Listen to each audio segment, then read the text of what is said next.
So this the title changed about a million times. It finally ended with some things you need to know about finding a job, just because I think there's so much to go through. Couple disclaimers before we start. Uh, yes, this is a very ironic talk, but part of the process that I've been through is why I wanted to do this. I think it's very difficult as a fellow to kind of navigate this process, and so my goal here is to get a bunch of facts on paper, facts that are universal to the search, and then hopefully get some feedback from you guys at the end as far as any tips or tricks that you guys have. A lot of this is based off of personal experience. I also have Dr. Malone's picture there, one, because that's a very high quality, beautiful picture of a beautiful man, but also he was very helpful throughout the process. So a lot of this came from him as well. There is a caveat to some of this. I am planning to go into private practice. Some of this is not as applicable to someone going into academics. I do think that there's a lot more help and guidance on the academic side, so hopefully that can help pick up some of the slack. And then in general, I'm a pretty cynical person when it comes to this sort of thing. But the mindset is basically your own personal interests are most important throughout this process. So that's kind of the mindset I approach to it. And then just keep in mind, the vast majority of this is fact masquerading or opinion masquerading as fact. And then the underlying mindset that I approached this with as well was you have to know the options to make a good decision. And as long as you know the options, you can kind of decide, is that okay with me or not? Or like, is that an acceptable thing? But I think a lot of fellows make the mistake of not understanding the option and kind of the baseline information. So a little bit of detail as we go throughout this, but that's why essentially.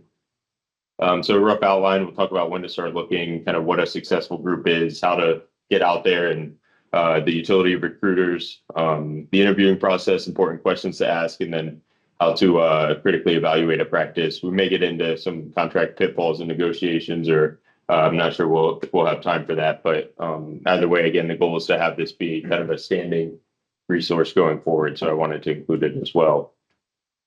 As far as timing goes, there's basically two options, right? Before fellowship or during fellowship. I know, we all know people that have done both. For me, it was mostly during fellowship. I think, the biggest pro that people will cite is the connections. It's really more important for academics. It's kind of hit or miss on private practice. If you come from a less academic program and you are interested in academics, it can be very helpful. You know what? Sorry, I should I'm just going to put my video on real quick. Sorry.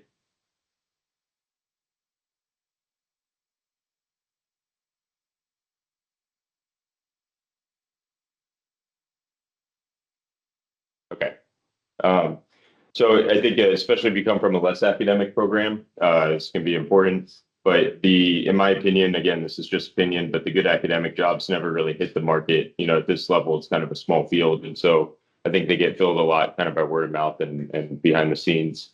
The biggest con of this is taking time away from fellowship. I mean, I know when I was traveling to see places and do interviews, I was with Dr. Eslack for a lot of it, and taking time from him, from his service, one, isn't easy, but also two, you miss your training, which can be difficult. And then if you're looking during fellowship, especially the later you get, if it's an attractive area, the job can be filled already. The biggest reason why you don't want to take training or time off during your training is it's really a few million dollar opportunity costs.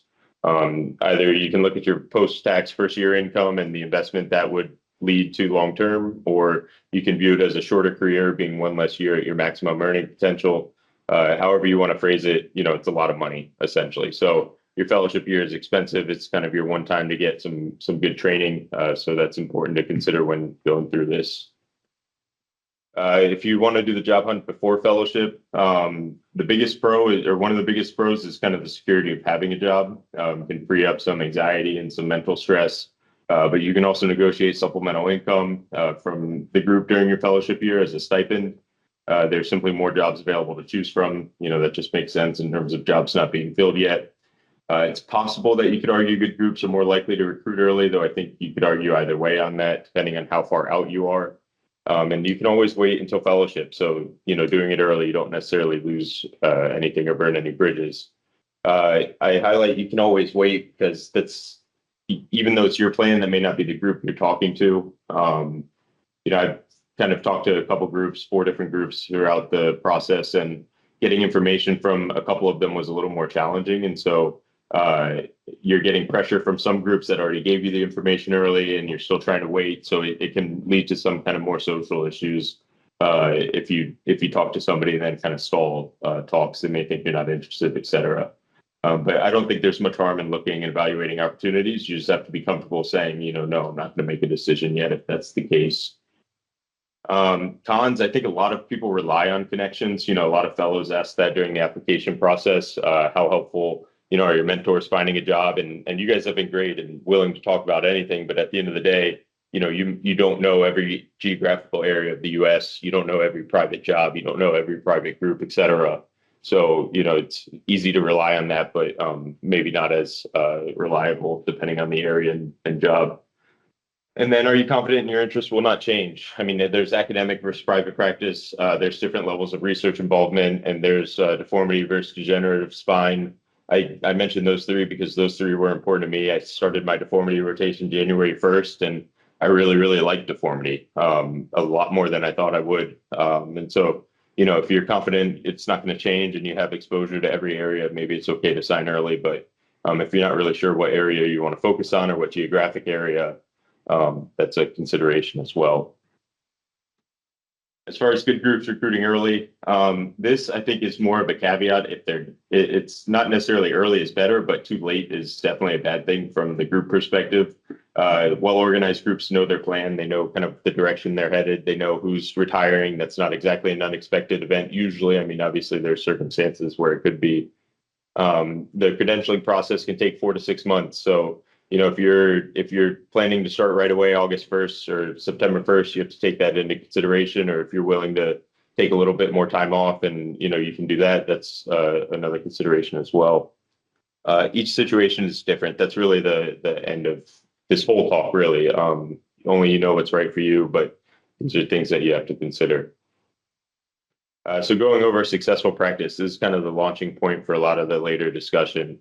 I think a good group is organized, they're planning ahead, they're mindful of their financial situation, which goes into being business inclined, and they're very synergistic with a high retention rate. And all of that, makes sense, and it's all kind of interconnected. Specifically for an organized one, what non-physician staff are important in running the group? Do they have a business manager? How has the performance changed under their tenure? And do they have a concrete plan for fitting you into their practice?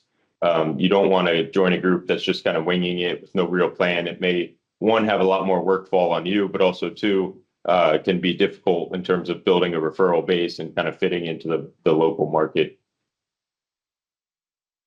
For planning ahead, good groups and throughout the interview process, many have talked about the marketing plan for me and what that would look like, how they would fit you in, what kind of niche you would fill in the group as well as the local market. They'll talk about block time at the hospital, how that works. Any surgery centers you can get access to, kind of a plan for where you're going to operate and where you're going to take call, all that sort of stuff. Ancillary staff is a little interesting because everyone wants to be able to say, oh, I have a PA or this or that, but the reality is you may not necessarily have the volume to warrant that right away.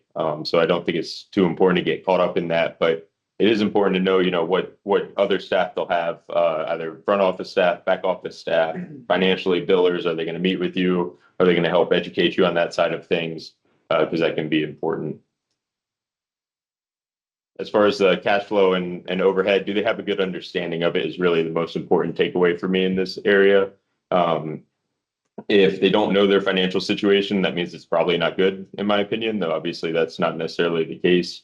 Are they working to improve it? Do they have a business manager? What are they doing? Are they actively trying to 1, track the metrics and also 2, improve their metrics going forward? And I saw a wide variety of that with the different groups I talked to. From a business perspective, same thing, very wide variety out there. Are they looking at ancillary income sources? Do they already have that developed?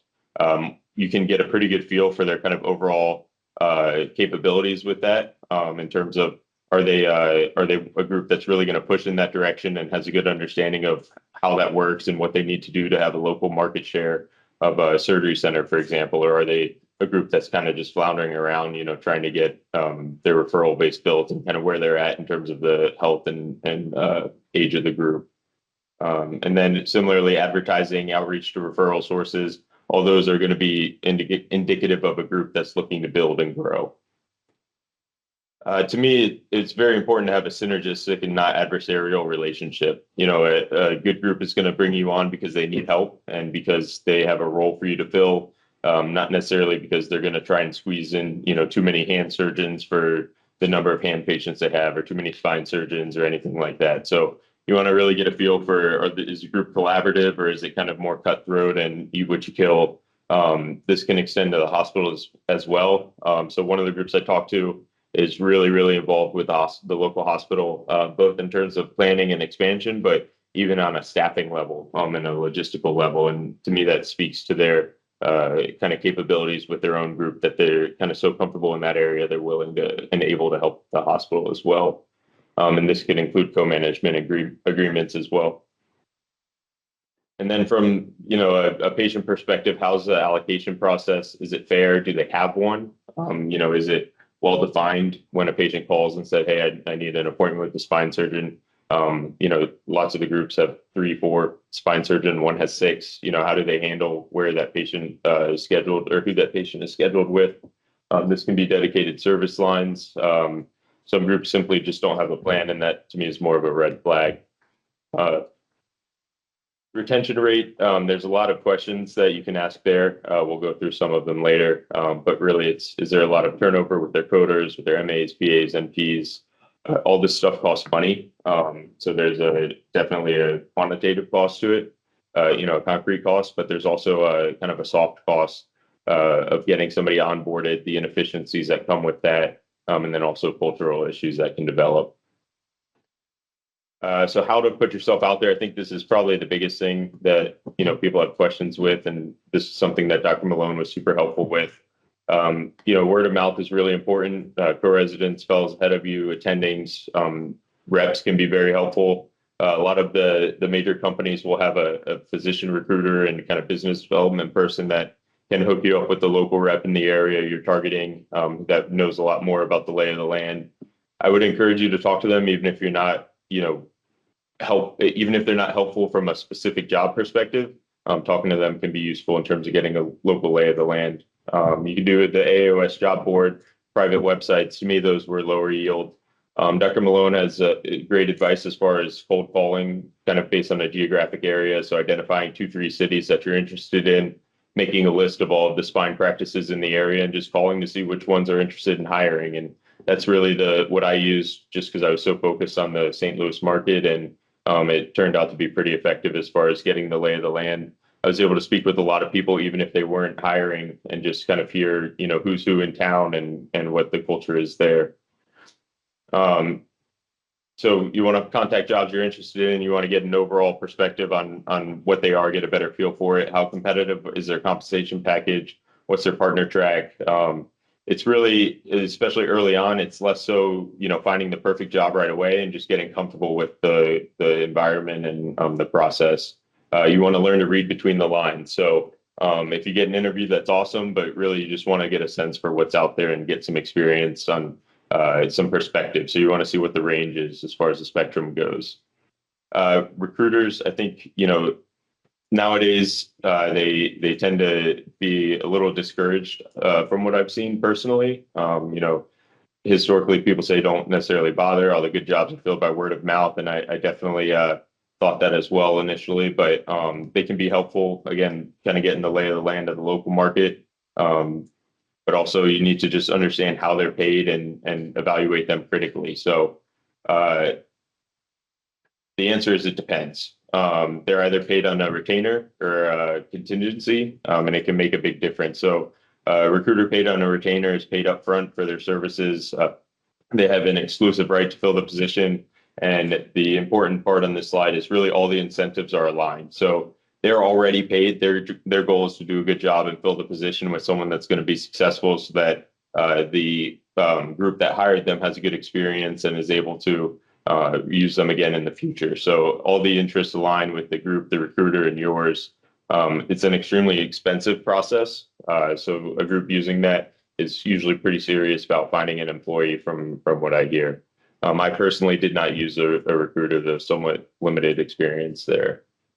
The other option is contingency. That's more of the headhunter traditional recruiter people think of. They only get paid if you get placed into the role. So they're really just trying to fill the role and less incentivized to find the perfect fit and more just incentivized to find a fit. This is typically, I think, what you see as far as recruiters, more common than retainer. And trust me, they'll contact you if you put your name out there. You got to be a little careful because your email and phone will blow up, and it's hard to get your emails out of their databases. Ask me how I know that. So you have to have just a high index of suspicion throughout the whole process. And same goes for the group on the other end. Uh, Talking to junior residents throughout residency, and then also some of the fellows, I think one thing people struggle with is the interviewing mindset. So it's not necessarily residency or fellowship interviews where residency was always funny. It's like, why do you want to come here? And my answer was, I hear you have orthopedic residency spots, and I want to be one of those. So it's more of, you take what you can get and kind of hope for the best. This is the other way around. So you are interviewing them is how I view it. They need you. You make a lot of money for these places. You have a very competitive skill set, and you should kind of approach the process as such. Similarly, it's an important decision for you and your family, and you shouldn't be shy about asking tough questions. If they're looking for a long-term partner, they'll be more than happy to answer those questions. And if they're a good group, they should be proud about what they're kind of able to put together and the package they're able to offer, both financially, but also benefits and kind of the practice environment as well. So a couple kind of must-ask questions in the interview, and the interview process it is selling yourself a little bit, but it's also getting to know them and them getting to know you. One of the big ones was, has any partner or employee left in the last 5 to 10 years, and if so, why? I think similarly to the MAs, NPs, PAs, the turnover can be really important and it can speak to the culture of the group. And if they have left, are they willing to let you talk to them? And even if not, it's usually not hard to find out who that person is that left and get in contact with them, whether it's through another local surgeon or through a rep or something like that. But this is definitely something that's worth following up on just to get the other side of the coin. What's the other opinion? And usually people leave for all types of reasons. It doesn't necessarily mean anything bad, whether it's family related or just moving to a new area or different interests professionally. So not always a bad thing, but important to understand. Similarly, a red flag if people are getting brought in and not being offered partnership at the end. I would want to understand why and speak to that person. Personally, I had one group that really stood out from a business perspective, and they answered that question before I even asked. They had two people in the last like 60 years that weren't offered partnership, and their explanation was, trust me, if you met them, you wouldn't offer them a partnership either. So pretty straightforward, and they were really upfront about that. And then, for partnership, what are the exact terms? Is it time-based? Are there additional requirements for eligibility? I've had co-residents from residency that sign contracts where that's not even defined, and it's a handshake agreement where we'll talk about it in 2 years. And to me, I don't think that's necessarily a good thing, but again, it's a very personal decision, and if you're okay with that, that's kind of that. But is there a buy-in or is there a buyout? And if there is a buyout, how is that process determined? What type of notice is needed to leave? Is there a commitment in terms of 12 months overhead or something like that? And does that change from your first employment contract versus your partnership contract? Are the partners equitable shareholders, or do they just have voting rights? So if so, are they all equal shares of the group in the equity, or is it based on seniority or based on buy-in amount and how that process works? How are major decisions for the group made? Do they have voting rights equally throughout all partners, or you hear about groups where kind of the guy that started it retains power and has veto power over everybody else? And I've seen kind of firsthand how that can go wrong, or I guess secondhand, but seen up close how that can go wrong. And then if there's a board, who's on the board, how is that process determined? Just you want to understand that overall concept. Similarly to the partnership, what is the overhead like? What is partnership compensation like, and how are the profits shared, if at all? Is the overhead fixed or variable? How is it divided? This can be really important too when it comes to being part of a multi-specialty group. You know, the different subspecialties have different requirements and just kind of a different nature to them. Hand surgeon sees a lot of patients in clinic. They'll do outpatient surgeries that take, a couple minutes usually for carpal tunnel release, stuff like that. Whereas spine, you may not have to see as many patients in clinic. You have less DME requirements. Your referral network is going to be different. You don't want to be necessarily the only spine surgeon in a multi-specialty group that's just getting sent back pain that's not worked up, or it's not always the case in a multi-specialty group, but it's important to understand what their personal layout is. Are partners paid directly off their collections, or are they salary based? If they're salary based and the group is taking a cut of the professional fees, then that may not necessarily be a good thing, especially if you don't own equity in the business. If you do own equity, then maybe that's more fair. But again, it's very personal and specific to the group, so you just have to understand what that means.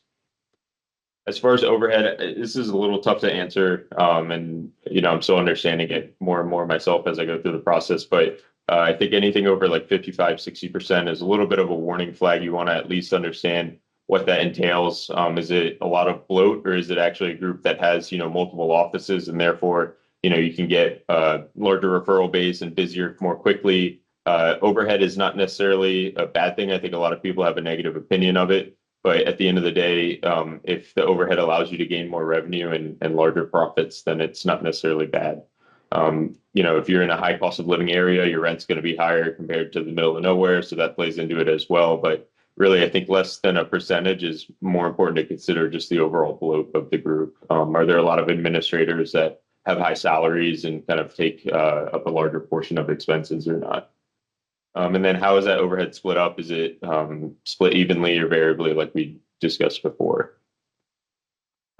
It's kind of, I didn't really know where to put this, but from a financial perspective, when reviewing the documents, it's important. It was important to me to get them to digest in my own time. I mean, I know just enough to be dangerous, as you'll find out throughout this talk, but it's important to go over this with mentors and kind of review it to understand more closely what that means. And we'll get into it in a second, but the financials can tell a story of the group itself, and not always in a good way.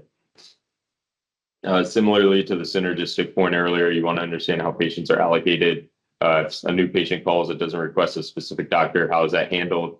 What if it's a patient that doesn't have the specialty that they want? So if they call about the hand, and you're in an orthopedic group that doesn't have a hand surgeon, what happens to that patient? Are they turned away, or are they just filled with, a joint surgeon or a spine surgeon? You want to understand that process, and the best groups will have it well defined. Like we see here at San Diego Spine and Scripps, it's a well defined process of how that's handled and kind of who does what and who's willing to see what pathology, and that's a good sign in my opinion. Are partners doing cases outside their specialty? You don't want to join a group where it's probably less common for spine, but our sports surgeons doing total joints, our hand surgeons doing knee scopes.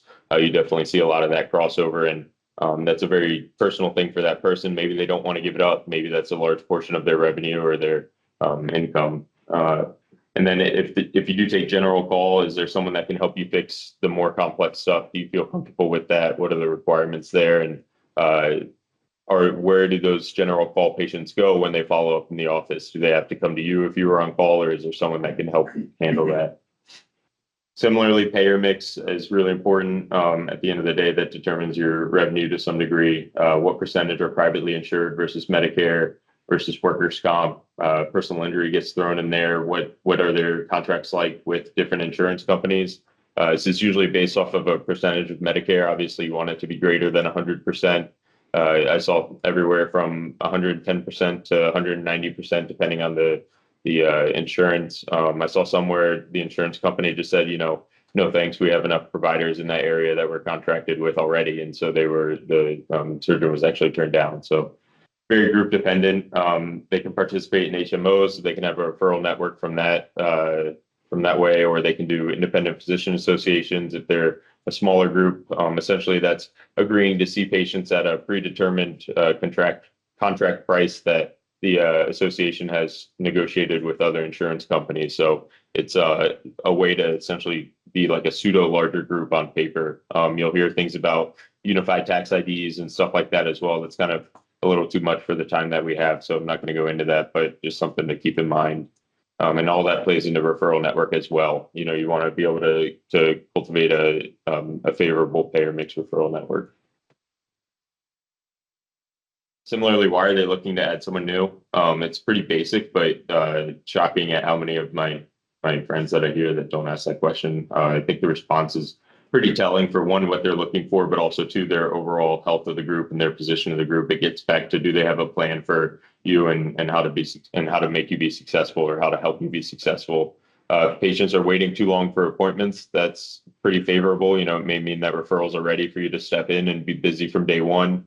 If they're looking for someone that helps with complex cases, I had a friend in residency that the group straight up told him, we're looking for someone to do our complex joint revisions. They had a sports guy that was doing total joints, and they didn't want to lose the revision patients, and he quickly ran away from that group. So if you're the guy coming in for complex cases, just understand you may not have help with those complex cases. That generally means someone there can't necessarily do them. Or they may be able to help, but may not be as able to do them independently.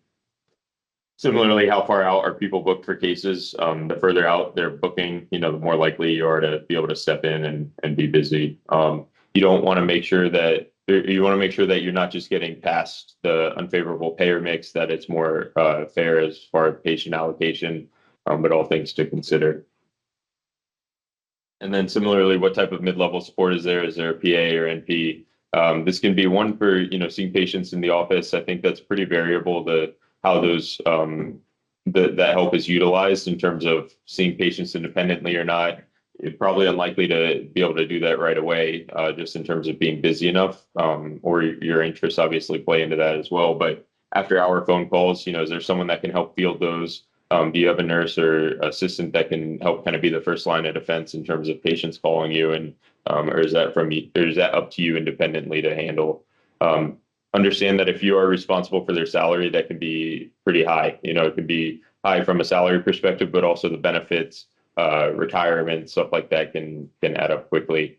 Other things related to that are the experience. Who makes that hiring decision? Do you have any say in that? Is it a personal PA, or are they shared amongst other members of the group? How is their time allocated? Do you have a right to that time? Meaning, are they with you for sure 2 days a week, or is that kind of a week by week basis depending on the needs of the group?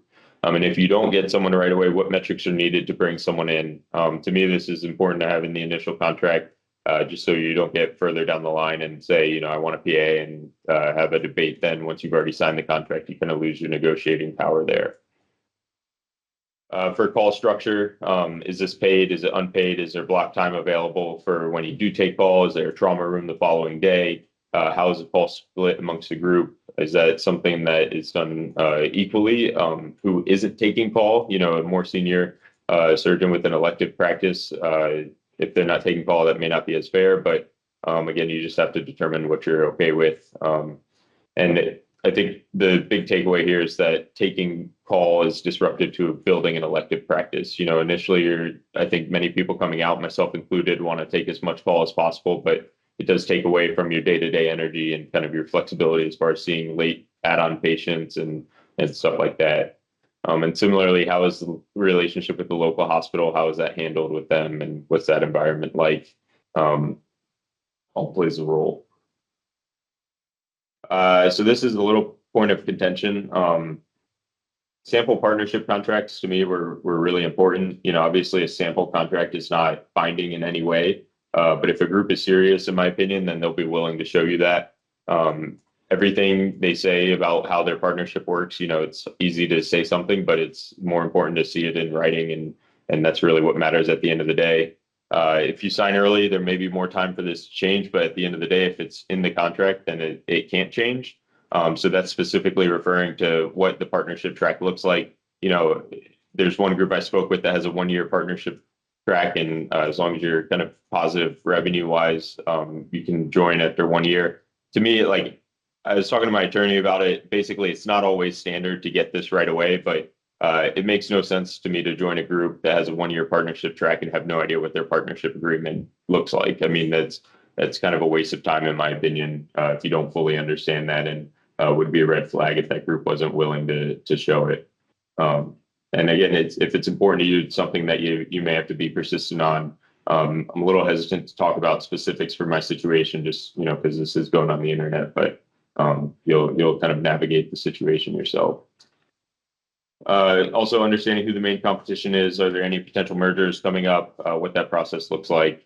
Private equity buyouts are a whole other topic outside the scope, but usually better for existing partners than incoming partners.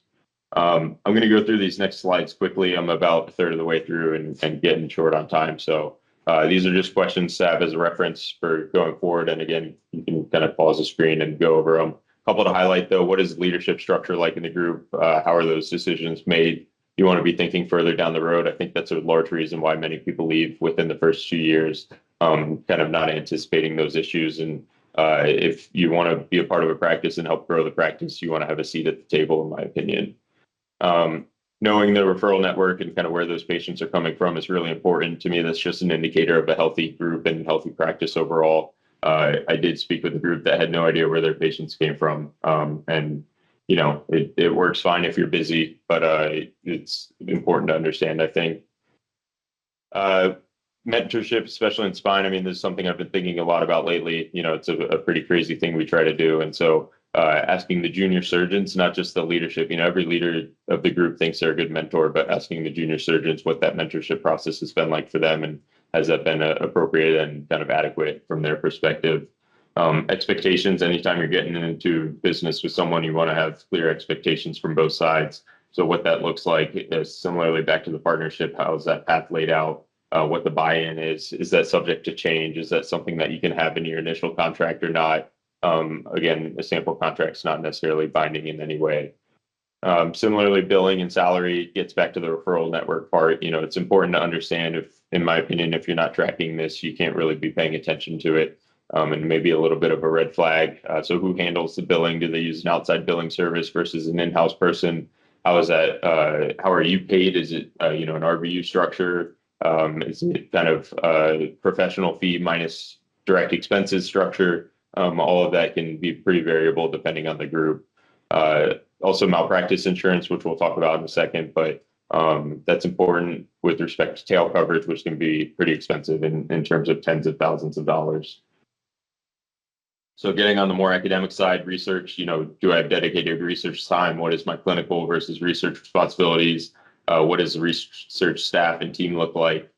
Even in private practice, I mean, you don't have to be academic to do research. So that's important to understand. Even for the private groups, I've been pretty impressed and surprised, honestly, about some of the quality of research and volume of research coming out of these private groups. It's pretty impressive, but it may take more time and personal investment to accomplish that. From an academic center, what is the relationship with residents or fellows like? Are they in the OR or clinic? Is that something that starts right away, or is that you have to build your practice to get busy enough in order to support somebody rotating with you and getting the education?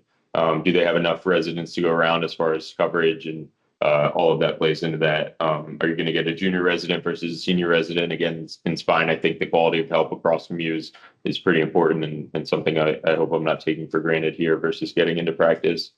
And then similarly, just your general responsibilities as far as the breakdown with education.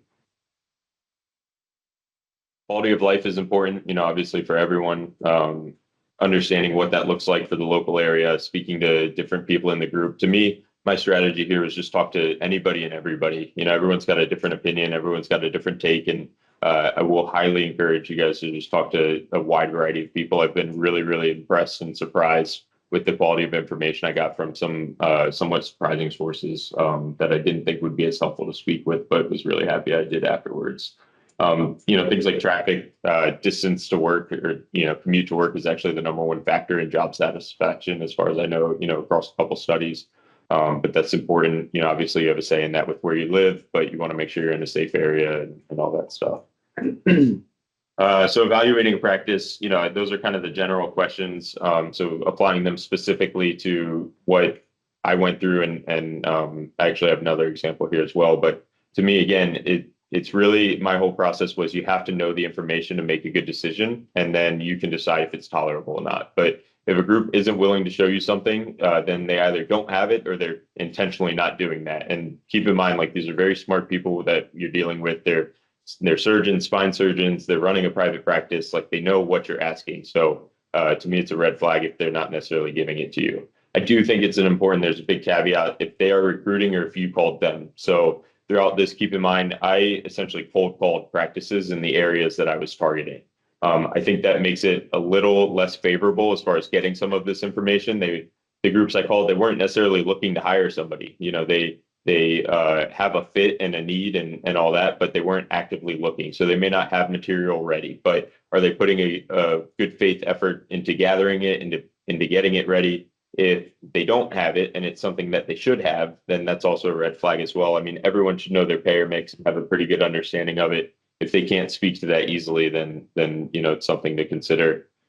You also want to talk to people outside the group, so different reps in the community. I spoke to plenty of spine surgeons in the area that I wasn't planning to join, and they were actually like shockingly helpful. One guy told me he didn't know why he was talking to me and giving me the information he was, and then he kept talking. So is very helpful and appreciative. And I think people have a natural inclination to want to mentor and guide younger people coming out. So definitely some utility. In general, I asked for a sample contract, a sample partnership agreement, asked for a practice P&L statement, and then essentially the net compensation breakdown for all the spine partners, and then what that billing analysis looked like for both this year, the prior year. I mean, it's really personal what you want to know. I asked for payer mix as well, which isn't on this slide. But I think really the key thing is how they respond can tell you a lot. So all of this stuff is going to be highly redacted. I did sign NDAs, and again, this is going on the internet, so I'm a little hesitant to talk about specifics. But my first group, by far the most impressive as far as the overall layout of the group and kind of their business acumen, I guess is the way to describe it. They sent me an email pretty quickly with a bunch of stuff. So partnership agreement, a sample contract, statements for all the current spine partners, what their ancillaries looked like, the P&L statements from those, what their payer mix was. So you'll see here again, this is all the blank spots are where the numbers were, but not willing to put that out there. But you can see, it shows the different breakdown from both charges, income, expenses, what that looks like, different P&L statements for the practice as a whole, different things that are going into their analysis. This whole thing, I mean, it was a pretty impressive document, so I hate having to block it out. But all of that is different payer mix. So what percentage of each of those attendings on the left there? I got tired of doing the white boxes, so there was a lot more. But different payer mix, what percentage of their revenue comes from each one? Group number two, little less. So this was essentially three different people, three different subspecialties. And you'll notice that this is mostly expenses. So that in the top left there, that income section is really all with respect to income. So it gave a good breakdown as far as what the expenses would be, but it doesn't necessarily detail the revenue side of things. It doesn't address the ancillary revenue. And I did get some other information from them that's a little harder to quantify from this PowerPoint, but I think it's pretty clear to see the difference between the two. That being said, that gets back to some degree of were they looking to hire or not? The first group was a larger, like 30-something group versus a smaller 4 or 5 person group. So I think that plays a big difference as well. Group number 3 is more sheets like this. I mean, similar type thing, kind of the P&L of the practice and then what their contracts look like. And then, so this is not me. This is actually a total joint surgeon, former resident, co-resident. And this is just going over how the financials can tell somewhat of a story. So you'll notice this group here, they basically were looking at a variety of groups and asked for very similar things. I've actually talked to him a lot as well as about the job process. And this was the first group, gave him financials. If you look at their spreadsheet, this looks pretty encouraging. It's got the surgeons on the left there. It kind of goes over their different numbers. And then let's look a little more closely. So they have trauma surgeons, sports surgeons, joint surgeons, general, foot and ankle. And if you look at the joint surgeons, they make about 350, 250, and 250 in receipts from joint cases. And then their non-joint cases were, 750 essentially. And then there's six other surgeons making almost $1 million from joint replacement surgeons. So he's really the one that clued me into this process. Like, does this make sense? And no, it really doesn't. So even if he took all of their joint replacement volume, that's still not that much after overhead. And so the three joint surgeons there are making 25% of their collections from total joints, and you have non-joint surgeons doing the vast majority of the arthroplasties there. So again, you can't necessarily just listen to what they're saying. You have to follow the numbers and see if what they're saying makes sense. What are the other cases that the joint surgeons are doing? Is it something they feel comfortable doing, or are they just trying to meet their overhead and make money? Why are they not hiring someone else to fill that volume? Why are the patients being allocated the way that they are? If they say they need more joint coverage with those numbers, I mean, I don't agree with that. So that's important to figure out. Also, asking talking to him, we asked for very similar things, and they make 35 million in collections as a group, and then he got a spreadsheet with 9 rows. I mean, that's probably a little underwhelming as far as what you would expect for a big group with a CEO and a business manager. So it's important to consider as well. You can't just look at the numbers and think, oh, that's great, and the number makes sense. You really have to consider the story that it's telling. And if you have any questions, ask. I mean, part of the process on my end is I'm asking probably more questions than the average person, but to me, it's important, and I want to know. And so going back and forth with them, I want the answers. And in my opinion, I deserve the answers to make this decision. For group two, again, pretty high numbers, pretty impressive, but just flipping through some of the documents, I mean, he asked for board meeting updates. This is all just a pretty big difference from a 9-row, Excel sheet. So just to kind of highlight the differences that you can see out there. That being said, they still tell a story. So 64% overhead. I mean, maybe that's all going to their accounting software that produced all those pretty pages, but that's pretty high. And so it's something to consider as well. Larger groups do tend to have higher overhead percentage. I mean, speaking with one of the larger groups I spoke with, the accounting software alone is tens of thousands of dollars a year. And so all of that plays into it. But it also matters if they're including mid-level salaries and the overhead. Some people don't include that, but in a service industry, that's where the bulk of the expenses are going to come from. And so salaries are important to consider. Just a list of things you can consider asking for. I did not ask for board meeting, financial updates.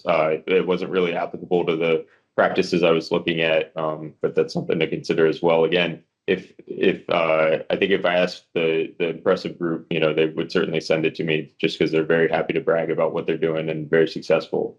And that just gets back to them being happy to share the data. I mean, if you're doing a good job, and they know it, and they know relative to what's out there that they're doing a good job, they're happy to talk about it. At the end of the day, you have to know why all of this is occurring, and then, like I said before, it's really up to you to determine if that's acceptable or not. You can pretend you're Robert Mueller. You got to go through the data with a fine-tooth comb, but really, it's getting additional perspectives. You want to show your attendings, you want to show your co-residents. I talk to people in and out of medicine.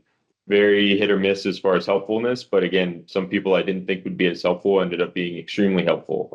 Maybe they have a perspective on the local market. You don't know what everyone's practice journey has been like or what their journey has been like to get to their current practice, and you'd be surprised what some people had to go through. And so, they may have direct experience with kind of some of the group structures that you're talking to. But also, how does this compare to other things that you're seeing from co-fellows going through the job search? How does this fit within the local market? Are there geographical differences between the groups that can contribute to some of this? So it's all important at the end of the day. Partnership, going to go through this pretty quickly, but there's no one definition. You have groups that have a singular owner, which is the founder. That's kind of the veto power I was referring to earlier. Partners hired as employees that don't own equity in the group. They don't have decision-making power. Their collections go to the group, and they're on more of an employment model paid via some incentive bonus. You just have to keep in mind that there's a cut being taken off the top. If you're a non-equity partner, you're essentially an enhanced employee. So I'm particularly interested in what I think is more attractive is a group where you're a partner with equity. So you're an equitable shareholder. you hold a share of the equity in the group. You're incentivized to help build the group, to help increase the revenue, and um, participate in it that way. Ideally, this is an equivalent share, but like you also have to keep in mind you're just starting out, and so it may not necessarily be fair for someone that's been in practice 25 years to be an equal partner right away, equity wise. But if a group is thoughtful about that process, that's encouraging. And also, at the end of the day, if you want to attract young talent and you want to build a successful group, it generally does involve some sacrifices from the more senior surgeons, and that's just kind of the nature of marketing and kind of making a job attractive. Um, there's nothing wrong necessarily with withholding the professional fees, but that can play into the equity in the group. So if a group is passing through all the professional fees without taking a cut off the top, there may not be much equity necessarily. Like that group as a whole may not necessarily be making money if it's all being passed through. So it's very situation specific, and you just have to understand the different options. And then as far as buy-in, you're basically getting value transferred to you. The buy-in can vary. I'm not going to go into specifics. I think groups can be creative as far as what that process looks like. And we'll talk about that in a little bit. But some groups don't have a buy-in. They use money you made prior to being a partner as a buy-in. I think that's the most attractive as a young surgeon. You don't have to come up with a couple $1 million to buy into all these things. But at the end of the day, you can't expect to get equity in a group for nothing. So it's got to come from somewhere. But it's important to know, what is the buy-in price? How is that determined? Can it change? Is it fixed? If it can change, again, how is it determined? You don't want it to be told one thing and then have it jump to another. And that gets back to the sample partnership agreement not being a contract. That's kind of the current situation. And then if they leave, is there a buyout? How is that value determined, and what does that look like? Who's responsible for paying that, et cetera? The overhead burden is important in the partnership. Is that the same as when you were an employee, or does that change? Is it based off of RVU, billing, collections, clinic versus OR? All of that can play into things. And then how is that transition done? Is that all due immediately upon becoming a partner? Or is that a buy-in that can be spread out over a couple months? Can you use collections for that? It's very, very dependent. Ancillaries, I want to touch briefly on this just to show you what's out there, but at the end of the day, it's a pretty complex topic. It's similar to the partnership buy-in. It's highly variable. It's highly geographically based. It highly depends on the overall financial health of the group as far as where they're at kind of in their life cycle. Is it a group that's been around for 90 years, or is it a group that just started 5 years ago? That can all play into this thing.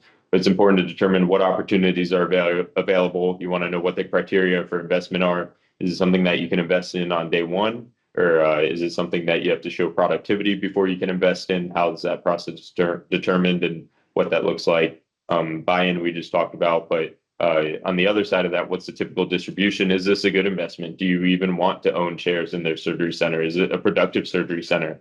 I spoke with one surgeon that I wasn't considering a job with, but just speaking to him, he invested heavily in a surgery center, and he's made $2,500 from it in like 18 months. So, and it was an established surgery center. So it's not necessarily turning out as well as he would have hoped. But who are the other stakeholders involved? If it is a surgery center, a lot of them have management companies that own equity shares, but they don't do surgery. So that isn't necessarily increasing the revenue. So if you're having 60% of the shares owned by a management company, that can be a little bit of a red flag versus income producing shares that are given to surgeons operating at the center. Again, heavily redacted, but this is what I got from one of the groups as far as the ancillaries. I just want to kind of share some perspective on what's out there. They showed the last 5 spine partners to join the group, what the initial salary guarantee was, what 75% versus 25% of the first year bonus was. This group was very attractive as far as their structure. And so you can see that you see my chicken scratch over there. It basically says that 25% of the first year bonus that they retain, they do that to hedge their bets in case you leave. But at the end of the day, when it is time to become a partner, they actually give that to you as part of your buy-in. So it's little to no money out of pocket. You'll see how much in the middle there, what month-wise the surgeon was eligible to become participating in the bonus, and then also when they were able to become partner, which is important in terms of the life cycle of the group, but also even just the economy, pre, post-COVID, stuff like that can be pretty important as well. Similarly, ancillary buy-in schedule. So what that process looks like, what typical amounts do look like. Um, you can see that there's just a lot that goes into it, and the good groups will want to be upfront with it. And then on the other end, what distributions look like. I mean, this group is very forthcoming. The process was also very different with them versus others. I signed an NDA before I even went out there. They had all this stuff ready, and when I asked follow-up questions, they knew the answer. They were able to show me kind of real time, address some of those questions, and then also via email, just anything I asked for was relatively easy to get. Again, they're a larger group, so not necessarily applicable all the time. When it comes to contracts, touching briefly on that, the reality is you sometimes have limited room for negotiation, especially with the hospital. I interviewed with the hospital employed position just to see what was out there and kind of get a lay of the land. Wasn't particularly interested in it early, but after the talk about contracts was even less so. I mean, they just have a standard contract that has no wiggle room, and they actually asked me what was important to me, and then when I told them, they said they can't do that. So I was like, why'd you even ask? Because their contract's a boilerplate template. So it's kind of an interesting conversation, but at the end of the day, shoot or shoot, and that's my mentality. I'm sure that's coming across in this talk, but if you don't ask for it, you're never going to get it. No one's going to care about you like you do. No one's going to care for your money like you do. And so shoot or shoot is kind of my mantra throughout this process. Um, Lawyer review, you'll hear either way on this. Some people will say no. I think, most people will say always have a lawyer review it. It's definitely the safest way. It's not necessarily 100% necessary. Personally, I'm very nitpicky when it comes to contract language. That's just how my brain works. Not everyone is that way, but I still had my wife review it, who's an attorney. Attorneys are kind of like medicine. It's not necessarily the same. She's not a contract attorney or an employment attorney. I did have a physician-specific attorney review one of the contracts as well, and she did find a couple things that I wouldn't have recognized otherwise. So at the end of the day, that was about $1,200, but to me, that's a rounding error in the grand scheme of things when you think of your career and your opportunity cost of joining a group and switching groups. I also viewed it as paying for education, in addition to reviewing a specific contract. I mean, I asked a lot of questions, and she was very helpful in helping me navigate the process, and even things like what's market standard. I mean, I asked for a lot of documents and had trouble getting them from some people, and I just wanted to know from I mean, I was still going to ask honestly, but I wanted to know if if I was off base or what kind of the standard she saw was as far as what to ask for. By far, the biggest takeaway is if it's not in writing, it doesn't exist. And even if it is in writing, it may still not exist. You have to be aware of ambiguous terms. You want the language to be very specific. You have to read every single line carefully. I mean, there were certain paragraphs, and they honestly were just honest errors on their end, but you would read an entire paragraph that said one thing, and the last sentence would totally make that paragraph null and void. And when I pointed it out to them, they were happy to fix it because it was an honest mistake, but you just don't want that ambiguity to reach the end result. At the end of the day, would it be okay? Probably, but the more you can eliminate stuff like that, the better. There's no harm in clarifying. If someone says something and they mean it, they'll put it into words, and if they don't put it into words on paper, then they don't mean it. But again, shoot or shoot, you got to ask your questions and know the information. So just going over some of the ambiguous stuff. So on duty versus on call, how is that, or that being divided in a fair manner? What does that mean? What is fair? What is fair is a partner and employee. Better terminology, something like divided among employees and partners on a substantially equivalent basis. Again, still ambiguous, but less so. So it's a little easier to say, was this fair or not? If you can find a way to interpret a clause other than how you initially understand it, then it's probably still valid, and you need to clarify so that you can identify which one is which. I think part of this is my cynicalism, like how is this interpreted to hurt me? And that's helpful throughout this process because if you clarify, then it's okay. I do get caught up in specific language. I think at the end of the day, you have to take a step back and understand that there may be ambiguity. You just want to minimize it. And ultimately, I had essentially 4 opportunities I could choose, and based on geography and practice environment and all these things, specific language in a contract was not going to necessarily be the deal breaker, but it's still important to minimize, and you want to trust but verify at the end of the day. You want to avoid handshake agreements as much as possible. I know, personally, a good friend that joined a group with a handshake agreement to discuss partnership after 2 years, and 4 years later, they are still not a partner, and it's not even on the horizon. So if all that stuff you want to have in the contract. If they're promising you additional support, you want to make sure that you understand what are the metrics required to get that, and when you meet them, are you going to do it? And that should be in the contract as well. People will be trustworthy when you talk to them. It's easy to get excited about the process, and you're going to make money for the first time in your life, real money, and it's all good. But you want to protect yourself at the end of the day. It's also important to keep in mind it may just be an honest mistake. I mean, I tend to think that sometimes honest mistakes were intentional, and I caught some pretty blatant errors that they were able to fix quickly. And it's important that it just keep that in the back of your mind. Um, Kind of some general terms to go over. The term of the contract is the beginning and the end. It should be clear what that comes with, what that involves, what's required for partnership. It's kind of the basic of the contract itself. If you're signing a contract without a clear, discrete term, it can result in you getting fired essentially, or getting a different contract at the end of your employment portion. This part, the termination for without cause was pretty important, I think. For cause is essentially you want to know exactly what that would entail. A common reason would be revocation of your medical license, but then that's not necessarily a cut and dry 1 day process. That's usually an investigation and process that goes into that. So for me, looking at it, what remediation efforts are acceptable or not, what that process can look like, how long do you have to go through that remediation process before termination for cause is on the table. If it's immediate with no period of notice, that can be a little harder. You can find yourself without a job immediately. Without cause, at the end of the day, that is possible. But if you want to have something in there about the notice that you get. Again, it's not easy to necessarily switch jobs here, so at least 90 days would be typical, I think. And then it was a little surprising the contracts that I saw where even firing without cause, they still wanted me to be responsible for tail coverage, and I don't think that's fair. And surprisingly, groups were okay switching that. Malpractice, super important. Two types: occurrence space or claim space. Occurrence space is essentially the malpractice occurring during your coverage. So if you were covered, you're covered, regardless of when the claim is filed.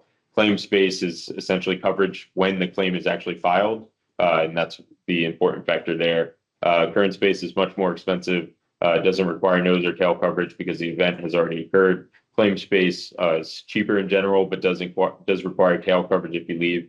I think claim space is much more common, but you do need to purchase additional coverage again if you leave. This is just a graphic kind of going through the two options, but most states are 2 years statute of limitations. Not that you ever want to necessarily be involved in this stuff, but it's important to consider early on. You never want to have this not defined in the contract. I think you could argue, either way, whether they pay for it or you pay for it. But if it's not for cause, I think, that's not really fair to ask you to pay for it if you're just getting fired.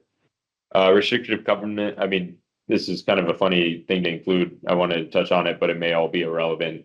Essentially, it's the non-compete clause prevents you from working with this certain area.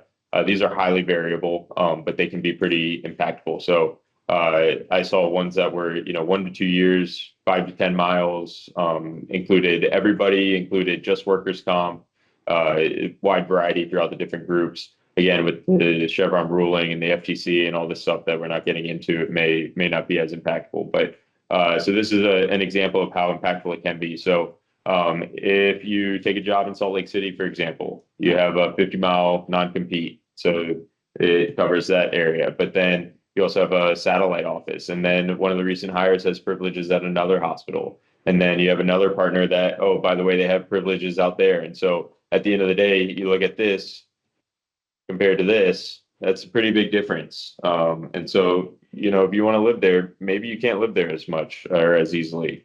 Maybe, if your spouse is working and they have a local job, like good luck. I ran into someone at one of the groups that for 2 years had to commute an hour and a half to work because they didn't want to move and disrupt their kind of family life. And they were at a larger academic center that had a non-compete that extended from any entity they owned, and that included physical therapy offices. And so they were traveling very, very far and were not happy about it. And at the end of the day, they did it, but it was a very miserable time for them, just talking to them anecdotally. So you want to make sure that you can remove it if possible. Again, some of these places, you're just not going to be able to do it. But regardless, you want, ideal language is something like, no post termination, non-compete. Again, the important thing is very clear. Chuck Norris agrees. Signing bonus, income guarantee, you want to know where the source is coming from.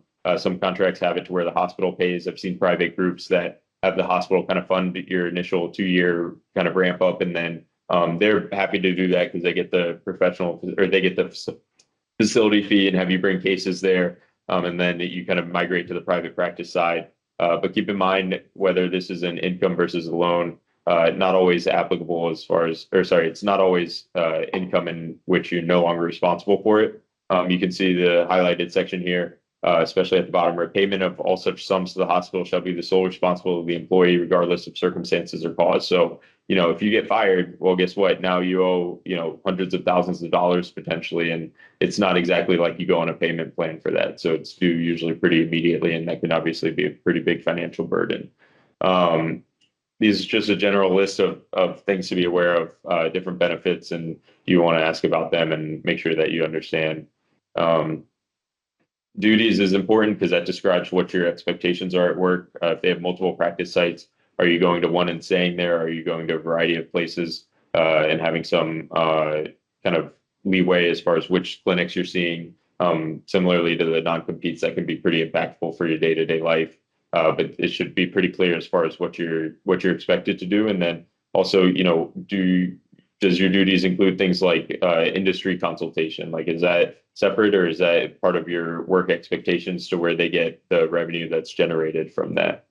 And then finally, the scope, what activities you're performing, considered part of your employment. Do you have the industry consultant, like I was just mentioning? If that's outside the scope of your employment, then that generally means that you get to keep the profits from that or the revenue from that. But if that is at all included in your contract, then they could potentially have a claim to that from the practice itself. But the rest of this is just kind of the business structures and entities. I'll skip this part for now. I think we can call it there. It's a little too much detail, I think, and we're running out of time. But I'll open it up to questions and see if anyone has anything to add, or obviously a lot of information, pretty ironic talk, but hopefully it's helpful for the junior people coming through. Thanks, Mike. I feel like I may have created a monster. No, But- you were good. You gave me the launching point. But I guess I have a couple points. I mean, one is, I think you alluded to this, but you spend so much time preparing for your career and doing a little bit of the hard work to better understand this process will certainly pay dividends. Even if you never change jobs, just to have an understanding of the business side of things. I think most of the advice that I gave you is less specific in terms of contracts and finances and stuff, and more sort of just intuitive. But I commend you for doing all that work, and I'm sure it'll be helpful for our fellows moving forward. The one thing I'll say, the one comment I'll have, I guess, is just a bit of social psychology.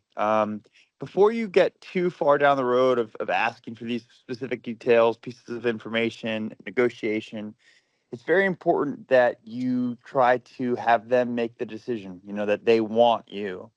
Once you buy the CD, you're much more likely to like the band. And there's a lot of psychology that shows similar, like cognitive dissonance research. And so basically what I mean by that is you want them to decide they want you. And then once they've done that, then you can start doing a lot of the negotiations and having a lot of the asks. If you do it up front before they've decided that you're their man or woman, that may have a sort of unintended effect of making them think, well, who's this guy or whatever. Let's just go to the candidate that seems to want the job more.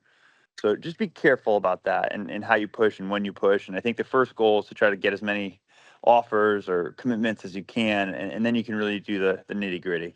But thanks, Mike. Great job, bud. Yeah, no, I definitely think I'm biased. I'm giving this at the end of the process, so I appreciate you saying that, because I remember we talked about that, and that's huge. And I've definitely seen that. The groups I've been more engaged with are a little more eager and everything to your front. So it's interesting, the social psychology part, but I totally agree.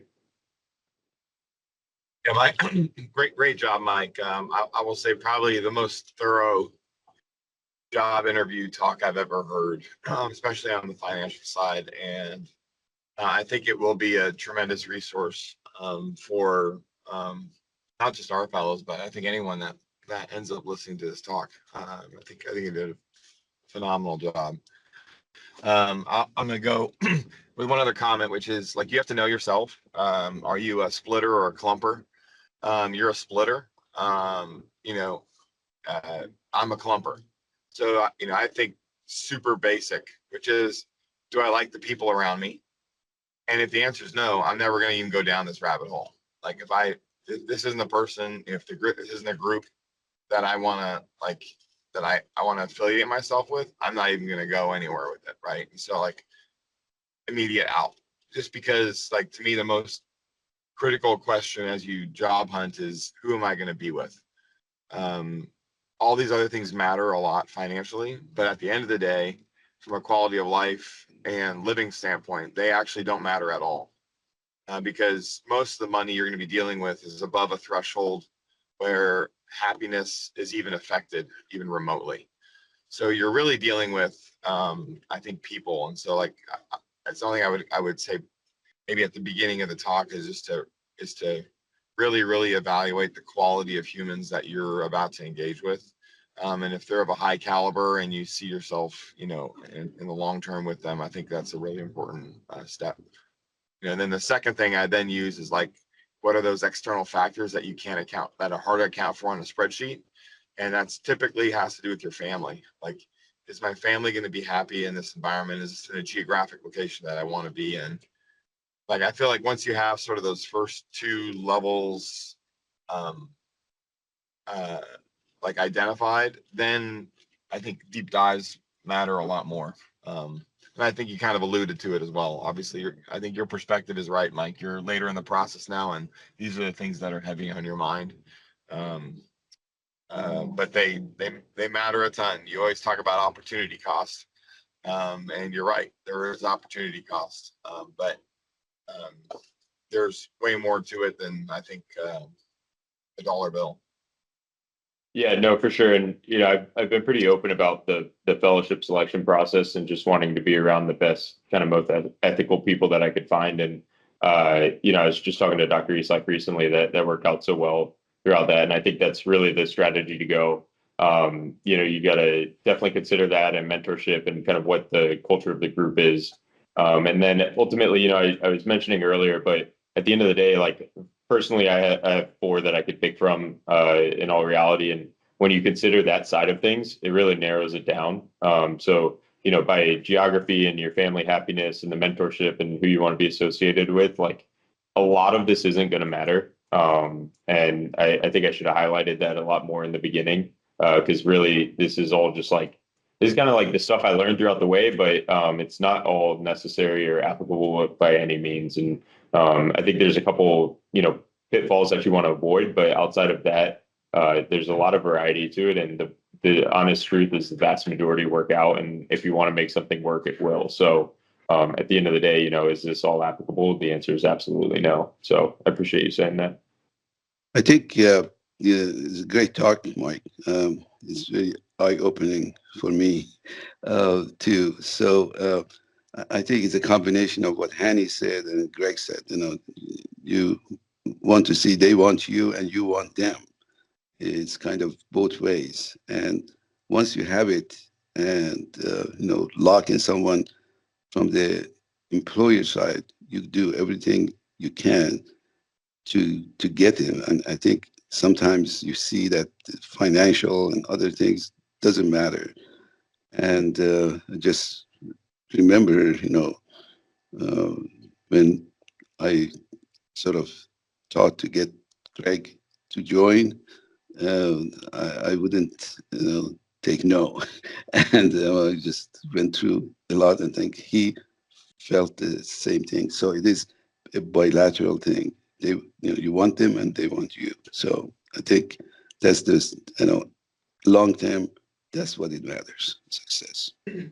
Yeah, and Dr. A, to your point, I don't think I really highlighted it, but the flexibility of the group is really important. Like if you want to work together, they'll find a way and you'll find a way.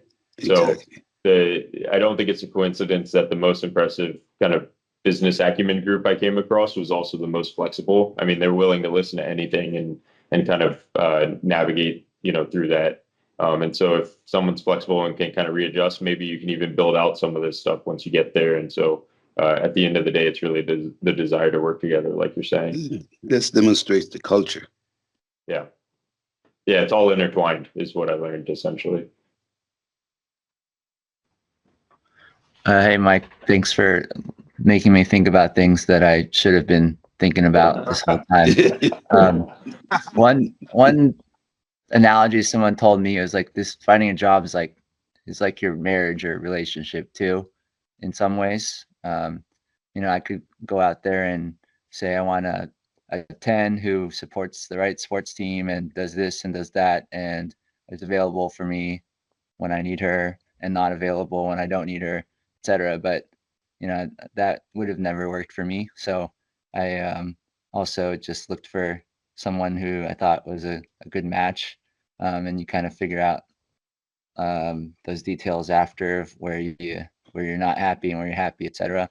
But one thing I thought was super helpful was like talking to her parents, because then you get a sense of her culture, meaning that like I found the Dr. Barney of their group through Dr. Ternetta, kind of knowing him through his society, and he told me the story of how they built their practice over the past 40 years, and what it started off with and what's become, and their involvement in the community and stuff like that. And so I think that gave me a lot of faith in terms of my joining a group that I think I'll do well with. Ultimately, we'll see how that goes, because you need 5-year follow-up. But I think that's another point that made me more confident, just talking to people who knew them, to try to get and see if they felt they were shady or not. So ultimately, at the end of the day, I feel like I don't have much control over these things, and I hope they'll end up well for me. But I think being happy and knowing the numbers both come hand in hand and are both important. Yeah, so your comment on spouses actually just jogged a memory that I didn't mention. So I don't know if it's right or wrong or whatever, but to me, I really paid attention to the actual spouses. Like when we went to dinners and stuff, like, I don't know. I personally just think if you're happy with your marriage and you treat your wife well or your significant other, your husband well, whatever it is, it's just a positive sign as far as your personality and the culture and seeing people 100%. that where their spouses were really happy, their spouses were communicating with each other, they hung out, the kids were together, stuff like that. I mean, I have young kids, so maybe that's not important if you don't, but to me, it's all these kind of metrics that indicate what goes on behind the scenes, because you don't necessarily have, you're not living there with them and stuff like that, but you're not a part of the group yet, I guess I should say. So that was really helpful. If there's like a positive predictive like factor or whatever, like spousal relationships is probably like right up there. It's probably a really good thing to look at. Yeah. I think there's an exceptionally high number of fellow or post grads who leave their first job. I mean, it's like 65 or 70%. And it's probably due to a combination of things. Probably financial is a huge part of it. So I think another thing, just generally speaking, there is no perfect job. It just doesn't exist. So you have to, like what Greg said, just kind of think about what's important to you and see what you can put up with and what you're not willing to put up with. And I think just understanding what you just talked about, you have a wealth of knowledge now. And perhaps knowing that about yourself, knowing who you are, you can sort of hopefully mitigate problems if you know what you can deal with and what you can't. Because ultimately, if you go to a hospital employed job or private practice, there's a different set of challenges. And just knowing which ones you can deal with and which ones you can't, I think is a huge part of moving forward. And obviously, as you know, your first job, you got to be there for 2 years to sit for your board. So that's a huge factor as well. Yeah. Yeah. No, I by far the biggest lesson I learned is there's no perfect job. Yeah.